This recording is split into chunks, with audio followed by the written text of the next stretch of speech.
This is the first time I have read from this book or spoken about it. I only got the first copy on Friday, so this is a maiden voyage, if you will. But it's not, of course, a new thing. I've been engaged with Celan for over 20 years. Wir schlafen wie Wein in den Muscheln, wie das Meer im Blutstrahl des Mondes. Wir stehen umschlungen im Fenster, sie sehen uns zu von der Straße. Es ist Zeit, dass man weiß.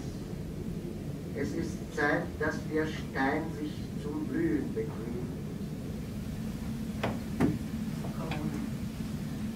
Aus der Hand frisst der Herbst mir sein Blatt. Wir sind Freunde. Wir schälen die Zeit aus den Nüssen und lehren sie gehen. Die Zeit kehrt zurück in die Schale. Im Spiegel ist Sonntag. Im Traum wird geschlafen. Der Mund redet wahr. Mein Auge steigt hinab zum Geschlecht der Geliebten. Wir sehen uns an. Wir sagen uns Dunkles. Wir lieben einander wie Mond und Gedächtnis. Wir schlafen wie Wein in den Muscheln, wie das Meer im Blutstrahl des Mondes.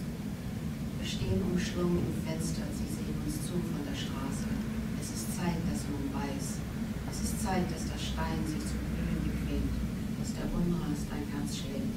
Es ist Zeit, dass es Zeit wird. Es ist Zeit. Corona. From my hand, autumn nibbles its leaf, your friends. We shell time from the nuts and teach it to walk. Time returns to the shell. In the mirror is sunlight. The dream enfolds sleeping. The mouth speaks true. My eye looks down to the sex of my lover. We gaze at each other. We speak of dark things.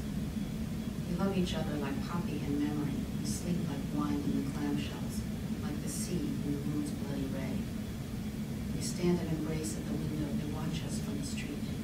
It's time that they knew. It's time that the stone decided to bloom. Haste turned a heart wheel. It is time to be time. It is time. Surrealists, the Romanian surrealists, one of the countries in Europe that really had its own surrealism. He published in surrealist publications. He wrote a wonderful essay on Edgar Genet, which is a really surrealist essay. If you want, it's short. He didn't write much prose, but it's very interesting stuff. And I think that inheritance of that experience stays with him. And so he's famous for his sort of his compound words, inventing words, and I think that actually comes pretty much directly out of the surrealist period, putting together two kinds of words that don't necessarily belong together normally. German allows you to do that very easily, but he does it in surprising ways, and we'll come across some more of them. And I think translation is it's a practice.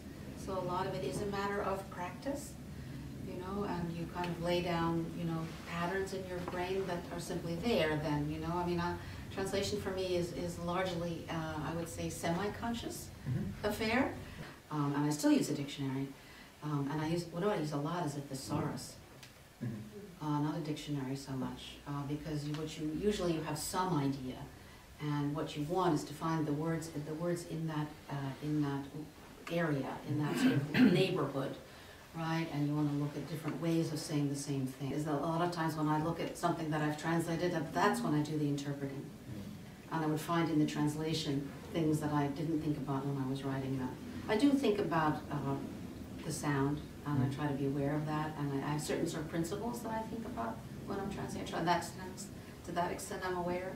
I think about wanting to, to have the sort of dynamics of the poem and its sounds, bright sounds and dark sounds have different meaning, quite apart from what the words that they're in, right?